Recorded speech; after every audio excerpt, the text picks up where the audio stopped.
Bonjour à tous, j'espère que vous allez bien. Je vous retrouve dans une vidéo book haul. Le book haul du mois de juin et il est pas mal, hein. J'ai toujours mon petit carnet dans lequel je note depuis plusieurs mois. J'avais commencé au mois d'avril, donc c'est seulement le troisième mois. Donc je note ce que je reçois, ce que j'achète. Et il y a eu beaucoup dans les deux, puisque là, il y a tous les livres que j'ai achetés, et ici, tous les livres, juste à côté, là, tous les livres que j'ai reçus en service presse. Là, c'est un petit autocollant que j'ai fait avec la Cricut Maker 3. Voilà, donc j'ai customisé un petit peu c'est pas un bullet journal, mais mon carnet. J'en ai mis d'autres à plusieurs endroits. Et puis, en fait, je vous avais déjà montré... Ça, ce sont les autocollants qui viennent d'un petit carnet d'autocollants de la marque Toga. Et je customise donc, avec les autocollants faits à la Cricut. Donc en fait, j'hésite après parce qu'il y a un moment donné où je vais arriver, j'en aurai plus des comme ça, hein. Je crois que c'est à partir de septembre où j'en ai plus parce que je les avais utilisés pour un autre carnet. Et j'hésite, soit j'en rachète un, soit je me les fais à la Cricut. Je sais pas. Voilà, mais bon, c'était pas l'objet, c'était pas le sujet de cette vidéo, donc nous allons parler book haul. Sur ce mois de juin, j'ai lu 11 livres, ce qui est un petit peu moins que les mois précédents, parce qu'au mois de juin, je suis revenue un petit peu sur place, un petit peu hein, au niveau du travail. Pas tant que ça, mais j'ai pas mal bougé. Mes soirées ont parfois été prises par des sorties, etc. Vous avez pu les voir notamment dans mes vlogs et lectures. Et ça a fait énormément de bien, mais ça a pris du temps sur la partie lecture. Voilà, c'est assez logique. Donc voilà, mais en tout cas, ça m'a fait beaucoup de bien. Je le sens, j'ai l'impression d'avoir retrouvé une certaine énergie. Mais voilà, forcément, je peux pas tout faire. Ma palle, elle déborde. Alors, je vais bientôt mettre une vidéo sur ma chaîne où je vous ferai un bilan un petit peu par rapport aux petites résolutions, les petites envies que je m'étais fixées sur l'année. Et j'avais notamment comme objectif de faire descendre ma palle à 30 livres d'ici la fin de l'année. J'ai dû commencer à 50 et quelques et je suis actuellement à 106 livres. Donc écoutez, je crois que je n'ai pas compris ce que signifiait le terme baisser sa palle. Voilà, je lis beaucoup, ma palle augmente beaucoup. Alors, je le vis mieux, c'est un côté juste un petit peu frustrant parce que je lis pas assez vite, surtout sur le mois de juin où voilà, globalement, j'étais habituée à lire parfois des livres assez vite et tout. Là, bon, c'est une moyenne de un livre en 3 jours, donc je sais que parfois j'ai un peu traîné, donc par rapport, comme je vous dis, j'étais prise sur d'autres choses, mais bon, cette palle déborde de livres que j'aimerais tellement lire, qui m'attirent énormément. Donc voilà, des fois c'est un petit peu frustrant, mais globalement, je le vis. J'ai l'impression de beaucoup plus vivre, de beaucoup mieux vivre, je veux dire, cette palle qui dépasse 100 livres, que quand j'étais à 60 et que je me disais, oh, ça commence à coincer. Non, c'est bon, ça va. Je...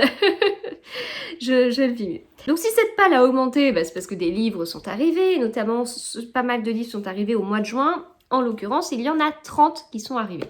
Donc forcément, s'il y a 30 livres qui arrivent et que j'en lis 11, il y a un moment donné, c'est bizarre, hein, on est d'accord. Donc j'ai reçu 16 livres en service presse, dont les 6 derniers le dernier jour du mois. Et j'en ai acheté 12, ce qui est énorme, hein. Je ne suis pas du tout à ça habituellement. En mai, j'en avais un petit peu. En avril aussi. En fait, je crois que j'achète des livres depuis que j'ai ce carnet. Parce que je suis passée par des mois sans achat, en fait. Mais bon, voilà. Alors, pourquoi j'ai acheté pas mal de livres? Je vais vous l'expliquer au fur et à mesure. On va commencer par les livres achetés. Alors, je vais essayer de vous mettre un ordre. En fait, il y a eu plusieurs sorties, en fait. En gros. En fait, j'ai acheté... Oh, il va les faire tomber. J'ai acheté ces livres-là principalement lors de 3 sorties. Bon, il y a une exception, c'est... Mince, c'est pas le bon livre rouge. Une exception avec La commande au tiroir de couleur d'Olivia Ruiz chez Livre de Poche, que j'ai acheté au Théâtre de la Ville à Paris. J'ai mon petit billet, donc à l'Espace Cardin pour un concert. C'était une lecture musicale et quelques chansons. Je n'avais pas le livre d'Olivia Ruiz et voilà, j'ai eu envie de l'acheter parce que en fait, la lecture musicale consistait à lire. En fait, Olivia Ruiz était accompagnée de 2 musiciens et elle lisait quelques passages. Je vous en ai parlé dans un vlog et dans la partie communauté de ma chaîne, vous pouvez retrouver le partage de la vidéo qui a été tournée ce soir-là. Et qui est hyper bien filmé et monté. C'est très impressionnant. J'ai beaucoup à apprendre sur tout ça. Et donc vous pouvez retrouver la vidéo de cette lecture musicale. C'est vraiment très bien fait. Et puis c'était coupé de chansons. Certaines chansons voilà, que je ne connaissais... Enfin, si, je les connaissais toutes en fait, mais toutes n'étaient pas d'elle, mais il y en a une qu'elle a reprise d'elle et voilà, moi j'ai adoré.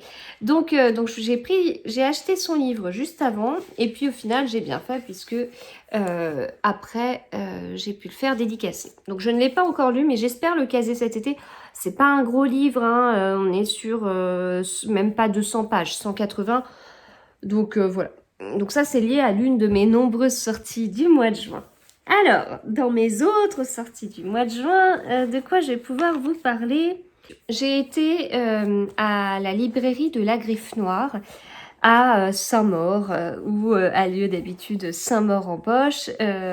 Et donc, la librairie de la Griffe Noire a organisé sur le mois de juin des samedis dédicaces. Alors, enfin, il n'y avait pas que des samedis, de temps en temps, il y avait un mercredi, il y avait un dimanche aussi, avec Aurélie Valognes. Mais du coup, ça permettait de faire venir des auteurs, 5, 6 auteurs un samedi en particulier, enfin sur chaque samedi on va dire. Et puis bah voilà, si on se déplaçait, alors pour moi c'est pas à côté, hein, ça fait une petite trotte, mais si on se déplaçait, bah du coup on y allait en une fois et on voyait pas mal d'auteurs. Alors c'est pas un salon, ça remplace pas Saint-Maur-en-Poche, j'ai envie de pleurer à chaque fois que je dis que Saint-Maur-en-Poche a pas eu lieu cette année. C'est tellement un salon trop bien. Mais en tout cas, bon, c'était pas mal, c'était une super idée de faire quand même des événements et puis voilà, de découper ça sur plusieurs week-ends pour quand même que ce soit compatible avec le contexte sanitaire, etc. Et puis j'ai retrouvé Florence de Flow & Books et j'étais trop contente de la rencontrer et bah voilà, du coup en discutant et tout, petit à petit, je suis ressortie avec des livres. Alors, je suis ressortie avec plusieurs livres. Déjà, celui-ci, c'est le tome 3 de Son espionne royale de Rice Bowen chez La Bête Noire. J'ai adoré les 2 premiers tomes. Ce tome-là, on va le lire. Je crois qu'on le lit en lecture commune à partir du 23 juillet, si je ne me trompe pas, parce qu'il me semble qu'on avait parlé de cette merveilleuse date. Et voilà, donc du coup, bah, je l'ai acheté, j'ai vu la suite, je l'ai pris.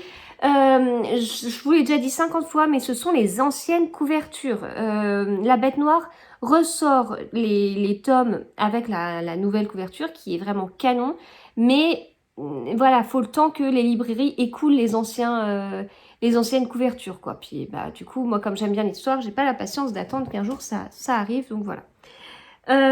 J'ai également pris ce livre, donc je ne connaissais pas du tout la librairie de la Griffe Noire, elle est trop bien, elle est gaie, parce qu'elle est remplie de petites pancartes fluo et tout, mais c'est une librairie où déjà il y a des libraires qui sont là pour pouvoir nous conseiller. Je vous dis tout ça parce que c'est des choses que je connais pas trop, moi. J'ai pas, voilà. Après, on s'étonne que je commande sur Amazon, mais je suis pas forcément très équipée par chez moi en librairie à ce point-là, en fait, avec ce tel service, en fait, ce tel lien. Et donc les libraires sont là, sont totalement disponibles pour pouvoir nous aider, nous conseiller. Et en plus, ces pancartes faites par des libraires permettent également de conseiller. Donc c'est-à-dire que là, il y avait... alors je sais pas si c'est tout le temps comme ça ou si c'est parce qu'il y avait déjà pas mal d'auteurs, mais Bon, j'ai peut-être vu 6 libraires quoi, 6 libraires comme ça, qu'elle est dans les rayons, toujours disponibles et puis en plus de ça, si jamais à un moment donné ils sont tous occupés, eh bien il suffit de lire une pancarte et tout. Et alors ce livre était entouré de pancartes, fluo et tout, comme quoi c'était vraiment un coup de cœur, thriller et donc j'ai vraiment eu envie de le découvrir. Donc là, tout ce que je sais, c'est que c'est un thriller domestique, donc Toute la vérité de Karen Cleveland, sélection prix Nouvelle Voix du Polar. Alors moi j'aime bien ça, Nouvelle Voix du Polar.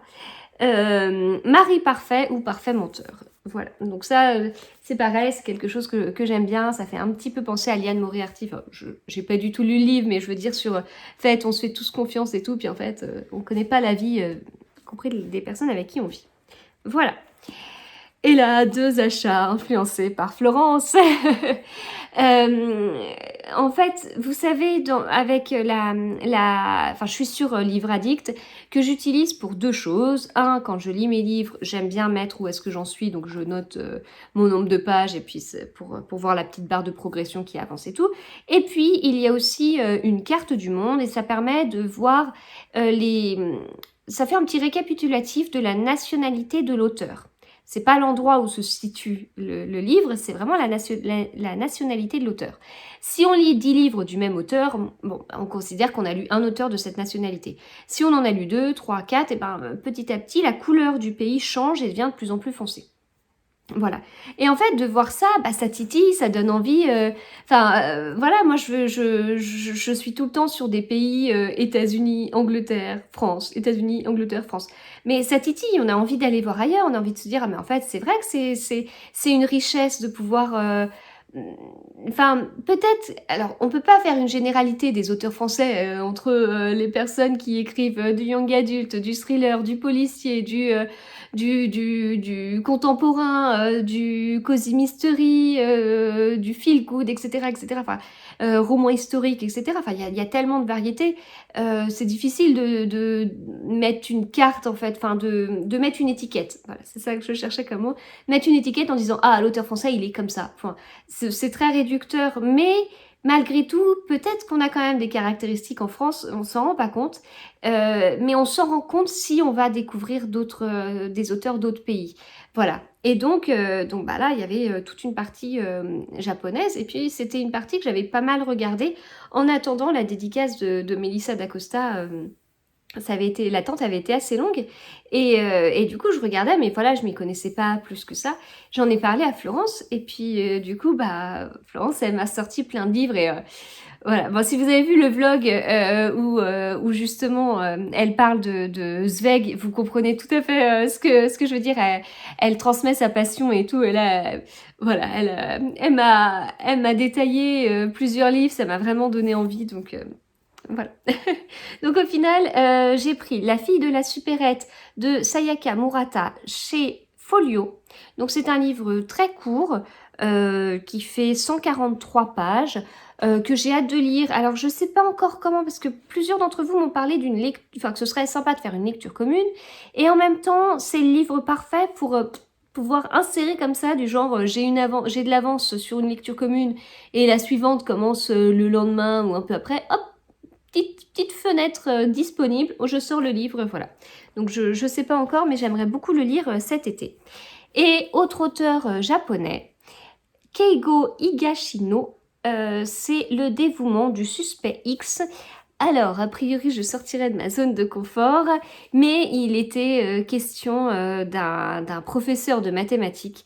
Donc ça m'a intriguée. Voilà. Donc j'ai hâte, d'en savoir plus et de voir, bah, de voir ce que ça donne en fait. Est-ce que du coup j'arrive à me plonger dedans? Est-ce que je voyage? Comment ça se passe? Moi je connais pas du tout le Japon. J'ai pas une attirance extrême, c'est pas du tout que, enfin, j'ai envie de connaître, hein, mais je suis pas non plus, enfin, une passionnée en tout cas de ce pays ou de la culture. J'y connais pas grand-chose, mis à part que le Japon faisait partie des pays qu'on étudiait en géographie en terminale. Mais voilà, mis à part ça, je connais pas grand-chose. Enfin, mon prof était passionné par le Japon, il détestait les États-Unis, il était passionné par le Japon, donc ça, il avait dit quelques petites choses qui intriguaient un petit peu, mais depuis par moi-même, j'ai jamais trop creusé, mais ça peut être l'occasion. Donc ça, c'était déjà une sortie. Ensuite, autre sortie, eh bien, j'ai été au salon de... comment ça s'appelait? La Nuit Blanche des Livres, à la Garenne-Colombe. Voilà. Ouais, vous savez, il y a 2 semaines qui se sont écoulées depuis, donc j'ai oublié. J'ai rencontré plein d'auteurs, plein d'auteurs. C'était trop bien, c'était un salon, enfin voilà, c'était pas parfait comme salon parce que c'était pas un grand salon. De toute façon, si c'était un grand salon, ça aurait pas ouvert, hein. Mais c'était chouette, il y avait une quarantaine d'auteurs, il y en avait quand même vachement qui étaient connus. Et il y avait plein d'auteurs dont j'avais déjà les livres, alors lus ou pas lus, mais bon, je suis arrivée avec déjà plein de livres que j'avais de la maison. Mais j'ai quand même acheté quelques livres là-bas. Pas beaucoup, mais quelques-uns. J'ai acheté Bon baiser de Copenhague de Zoé Brisby chez Livre de Poche. C'était la rencontre avec Zoé Brisby, la première fois que je la voyais en vrai. On avait déjà pas mal échangé sur Instagram et voilà, je sais pas comment dire, ça passe bien, enfin, c'était trop chouette de pouvoir enfin l'avoir en vrai. Voilà, c'est quelqu'un que j'apprécie et j'étais contente. Donc je lui ai pris celui-ci que j'ai pas encore lu, j'ai lu le premier et le dernier mais pas son deuxième. Bon baiser de Copenhague qui a changé de nom entre le grand format et le petit format, le format poche. En grand format, il s'appelait Le syndrome de l'hippocampe aux éditions Mazarine. Voilà, et donc il était dédicacé. J'ai également pris un livre chez Sophie Tellmen sur son stand, Les yeux couleur de pluie. Je l'avais pas mal vu passer sur Instagram et ça m'intriguait un petit peu. Donc voilà, donc du coup je lui ai expliqué que je connaissais pas ces livres, que j'avais envie d'en découvrir. Elle m'en a décrit 2-3 et puis celui-là m'a donné envie. Et au final, elle m'a dit que ça tombait bien parce qu'en fait, c'était le premier et que tous ces livres en fait faisaient partie d'une même série. Donc de la même façon, il est dédicacé avec un petit tampon cerf-volant. Voilà, donc pas très long comme livre, 250 pages. C'est pareil, j'aimerais bien me le caser cet été. Ça fait des petits livres courts comme ça. En plus, je trouve que la couverture moi, me donne envie de partir en vacances. Je crois que tout me donne envie de partir en vacances en ce moment. Donc voilà, pas mal du tout. Et puis j'ai fait un petit peu la même chose avec Nicolas Lebel. J'ai été le voir, je dis voilà, je connais pas vos livres, mais j'aimerais bien en prendre un, etc. Donc il m'a raconté un petit peu ses livres, mais en fin de compte, ça c'est le premier d'une série. Et en poche, il n'y avait que cette série. Et il a sorti à côté de ça un autre livre à côté. Et comme moi, je préférais prendre des poches vu tout ce que j'ai comme livre, et ben au final, je me suis pas posé beaucoup de questions et j'ai pris le premier tome. Et de la même façon, il était dédicacé, vraiment très très sympa. Donc voilà pour une sortie. Ensuite j'ai fait une autre sortie c'était une sortie à l'Opéra Garnier, donc aucun lien avec la lecture, sauf que l'Opéra Garnier étant pas si loin que ça de la Fnac Saint-Lazare, qui est une Fnac que j'aime beaucoup, enfin je l'aime beaucoup, mais notamment parce que j'ai beaucoup de souvenirs avec cette Fnac. C'était tout un coin où je travaillais il y a un peu plus de 10 ans. Et voilà, bon, depuis j'ai trouvé d'autres grandes Fnac et tout, et en cette période d'absence de salon du livre, même si il vaut mieux acheter à son petit libraire et tout, ce que je comprends d'autant plus quand on a des libraires qui sont hyper top niveau conseil, je comprends tout à fait. Mais de mon côté, voilà, c'est quelque chose que je connais pas. Et puis ces Fnac, en fait, ces immenses Fnac, pour moi, ont un peu le rôle de grand salon, quoi. Vraiment, j'ai l'impression d'avoir tous les avantages. Enfin, non, c'est pas tous les avantages. Il manque quand même les auteurs et les dédicaces et les rencontres avec les bookstagrammeurs. Mais on a quand même... il y a le choix, en fait, c'est ça. C'est qu'on arrive et on a le choix. On a énormément de choses mises en avant. Donc voilà, et puis il y a aussi un France Loisir pas trop loin de la gare Saint-Lazare. Et alors du coup, j'ai pris les tomes 2, 3, 4 des chroniques de Bridgerton la chronique des Bridgerton, j'ai toujours tendance à dire les chroniques de Bridgerton, non, la chronique des Bridgerton, donc Anthony, Bénédicte et Colline. J'ai lu le premier tome que j'ai beaucoup aimé, je l'ai reçu dans le cadre des services de service presse de France Loisirs. Les couvertures, elles sont trop belles, je les préfère largement à la couverture de J'ai lu. En plus, J'ai lu, ce sont des livres avec 2 tomes en même temps. Donc, du coup, ça me va plutôt bien. Voilà. C'était 2 poches achetées, 1 offert. Ah, le gars, il a fait le forcing pour que j'en achète plus et que je prenne toute la série. Alors déjà, c'est sympa, mais j'avais pas l'épaule pour pouvoir porter 50 000 livres. Hein, j'en ai porté beaucoup. Mais je voulais pas prendre ça. Puis en plus, imaginez que dès le tome 3, j'en ai marre et je veuille plus lire. Je vais pas me retrouver avec 50 000 livres qui servent à rien. Et puis, à la Fnac Saint-Lazare, j'ai trouvé un petit Agatha Christie que je n'avais pas avec la nouvelle couverture, Les Vacances d'Hercule Poirot. Je suis contente parce que la dernière fois que j'avais été dans cette Fnac, bah, je l'avais pas du tout vu. Je l'avais pas du tout, enfin, je l'avais pas trouvé. Je l'avais cherché, mais sans trouver. Il n'y était pas. Donc c'est cool. Et puis, vous verrez que dans le book haul de juillet, il y en aura pas mal d'autres des Agatha Christie avec la nouvelle couverture. C'est tout pour ce que j'ai acheté. Oh, c'est déjà pas mal, on est d'accord. Passons au service presse. Alors, passons au service presse. Je vais commencer par service presse de chez HarperCollins. Oui, d'ailleurs, les 2 de chez HarperCollins. Donc, La Dame de l'Orient Express de Lindsay Ashford, donc autour d'Agatha Christie. Voilà, elle disparaît et en fait, elle tente d'échapper au fantôme de son ex-mari. Elle prend place à bord de l'Orient Express sous une fausse identité. Voilà. Donc, c'est inspiré d'un épisode méconnu de la vie de l'écrivaine. Ce roman explore l'amitié forgée par les épreuves et le pouvoir des secrets. Donc, mise en scène d'Agatha Christie, mais au final, c'est pas la réalité, quoi. C'est pas une biographie, mais ça peut être très sympa. Donc, ça m'attirait vraiment beaucoup. La couverture, elle est très très chouette. Et puis, Le Corbeau d'Oxford, tome 1, tome 1 d'une enquête de Loveday et Ryder. Ça se passe à Oxford en 1960, ce que je trouve assez original par rapport aux autres cozy mystery qui peuvent... Enfin, voilà. Donc, j'ai hâte. Et les 2, je compte les caser cet été. Je pense que vous allez vous dire que ça passera pas. Tout ce que j'ai prévu de lire cet été, ça ne passera pas. Je suis un petit peu de votre avis, mais écoutez, je rêve encore. Ainsi gèlent les bulles de savon de Marie Vareille chez Charleston. J'avais très envie de le découvrir. J'ai lu La vie rêvée des chaussettes orphelines de l'autrice. C'est tout pour le moment, mais alors quel livre, j'en ai vraiment de très bons souvenirs. Donc celui-ci, on va le lire en lecture commune sur le mois de juillet. Les folles enquêtes de Magritte et Georgette, nom d'une pipe de Nadine Monfils, chez La Bête Noire.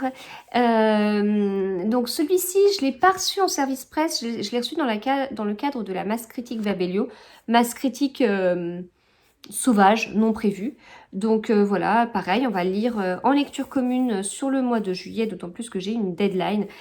J'aime beaucoup cette couverture qui me fait penser à chapeau melon et bottes de cuir. Alors, c'est mes parents qui regardaient quand j'étais petite, mais du coup, cette ambiance, j'aimais bien. Encore quelques cozy mystery là, donc Bretzel et beurre salé chez Kalman Levy. C'est le tome 2 de Margot et Jean Lemoal. Donc je l'ai lu, on l'a lu en lecture commune. Je vous ai donné mon avis, donc voilà, du bien et du moins bien, mais je pense que je tenterai le numéro 3 quand même. Voilà, parce que le moins bien, qui était lié à des mots qui me titillaient un petit peu, que je trouvais un peu trop vulgaire pour moi, qui suis peut-être trop sensible, et bien a priori sur le tome 3, il y en aura moins, donc voilà. Sinon, l'histoire est vraiment sympa. Chez City, j'en ai 2. Alors, hop, j'en ai 2. Donc, Mortelle douceur, Prudence Poivert, enquête. Mortelle douceur de Cathyline Sénac, cozy mystery français qui se passe près de Bordeaux. La couverture, elle est très chouette, très cozy mystery justement. Donc comme Bretzel et beurre salé, c'était un cozy mystery français, donc ça m'intéresse. Et L'enfant du train de Ruth Druard. Donc, bah, j'ai hâte de le découvrir. Là, c'est mis au cœur de l'occupation à Paris. Sarah vient d'être arrêtée parce qu'elle est juive. Juste avant de monter dans le train pour Auschwitz et les camps de la mort, la jeune femme prend une terrible décision. Elle donne Samuel, son bébé, à un jeune inconnu. Et puis en fait, la guerre s'arrête. Donc Samuel est pris en charge par une famille. Il déménage aux États-Unis. La guerre s'arrête, c'est fini. Et 9 ans plus tard, une femme frappe à la porte. Elle veut récupérer son fils, quoi. Voilà. Donc ça peut être assez prenant, je pense, assez émouvant. Voilà. Donc vraiment envie de le découvrir. J'ai reçu de la part de XO La forêt des disparus d'Olivier Ball. Et puis, c'était juste avant une rencontre avec l'auteur dans un café à Paris. C'était super sympa. Donc, ce livre, du coup, est dédicacé. Je l'ai lu depuis. Je l'ai beaucoup aimé. Je vous ai proposé, d'ailleurs... Alors, il y a un marque-page parce que mon mari est en train de le lire. Je vous ai proposé une vidéo réelle où je vous donne mon avis en 30 secondes sur Instagram. C'est un nouveau format. J'espère que ça vous plaît. Mais voilà, j'ai bien aimé. Belle ambiance, beau suspense, beau dénouement. Ce qui m'avait manqué dans l'affaire Clara Miller, j'ai retrouvé là. Donc vraiment chouette. Alors après, un livre que je n'ai pas encore lu, mais on fait une lecture commune avec Estelle de Petite Lectrice sur le mois de juillet. Bon baiser de Brooklyn, de Cécilie von Sigezar. Je sais toujours pas prononcer ce nom, chez Michel Lafon, mais c'est surtout l'autrice de Gossip Girl. Voilà, donc c'est-à-dire que je n'ai pas regardé la 4e de couverture, je ne sais pas du tout de quoi ça parle. Enfin, pas du tout. À force de le retourner, j'ai vu qu'il y avait 4 couples, 4 mariages au bord du gouffre. Voilà, c'est tout. Ouais, j'ai hâte. J'avais beaucoup aimé Gossip Girl quand j'étais étudiante et les livres notamment. Et voilà, la couverture est vraiment trop chouette. Alors ensuite, je passe à une bande dessinée. J'ai reçu une très grosse bande dessinée de la part de Delcourt. Je les remercie énormément de m'avoir contactée parce que c'est un très bel ouvrage, vraiment magnifique. Alors, je ne l'ai pas encore lu, mais mon mari l'a lu. Au niveau des dessins, voilà ce que ça donne. C'est très bleu-orange hein, au niveau des coloris. Voilà, donc j'ai hâte de le lire. A priori, on suit Suzette, octogénaire, qui vient de perdre son mari et elle fait un voyage avec sa petite fille Noémie. Voilà, elles prennent la route en quête d'un passé romantique, l'occasion pour elles d'échanger sur la vie de couple, l'engagement et les histoires qui durent. Voilà pour ça. Et je termine par le colis d'Albin Michel de la fin du mois. Le colis, si vous m'avez suivi en vlog, vous avez dû voir ma surprise parce que je ne m'y attendais pas du tout. Pas du tout. 6 livres de MC Beaton, qui est l'autrice d'Agatha Raisin. MC Beaton est un pseudonyme. Mais en fait, elle n'a pas écrit que Agatha Raisin. Donc, déjà, on a reçu les tomes 26 et 27 d'Agatha Raisin. Voilà. Nous avons reçu les tomes 9 et 10 d'Amish Macbeth. Donc, que des cosy mystery. Donc, Agatha Raisin, pour moi, c'est... J'aurais tendance à ne plus le mettre dans mon top 3 des cosy mystery préférés. En même temps, pour moi, c'est le premier, en fait. J'ai l'impression que c'est celui qui a posé la pierre et ensuite les autres se sont construits dessus. Enfin, je sais pas comment dire, mais... Amish Macbeth, j'ai pas encore essayé, mais j'aimerais bien, surtout qu'on le compare un petit peu à Hercule Poirot. Alors, j'aimerais en savoir un petit peu plus. Et puis, cette nouvelle série qui vient de sortir. Alors, il faut savoir que l'autrice est décédée, mais elle a écrit énormément sous plusieurs pseudonymes. Et ces livres n'étaient pas encore sortis en France. Donc, le tome 1, c'est Meurtre et séduction. Et le tome 2, c'est Soupçons et préjugés. Ambiance totalement différente. Voilà, donc on suit Lady Rose et c'est mis entre Sherlock Holmes et la chronique des Bridgerton, donc ça me parle. J'ai bien envie de les découvrir. Donc encore merci à Albin Michel parce que c'est le colis surprise. Alors ces deux-là, je les avais demandés en service presse au moment de leur sortie. Je les avais pas reçus parce que, bah, enfin voilà, enfin à ce moment-là, je savais pas pourquoi. Je pensais que bah, qu'on était tellement à avoir demandé, il y en avait plus ou je sais pas. Je m'attendais pas à recevoir quelques semaines plus tard ce colis avec 6 livres de MC Beaton. C'était une très belle surprise. Voilà, j'ai fini. Il était chouette hein, ce bouquin là, c'est pas mal. Hein. Donc si il y a des lectures communes qui vous intéressent, bah dites-le moi. S'il y a certains de ces livres que vous avez lus, je veux bien avoir vos avis. D'autant plus que j'ai pas encore planifié tous les moments où je les lirai. Donc ça m'intéresse parce que voilà, si vous êtes plusieurs à me donner un avis super positif sur un livre, j'essaierai de le caser vite vite. Voilà, donc bah écoutez, merci d'être resté jusque-là. J'espère que ce format vous plaît toujours. Et bah, je vous retrouve très vite dans d'autres vidéos sur ma chaîne. À bientôt.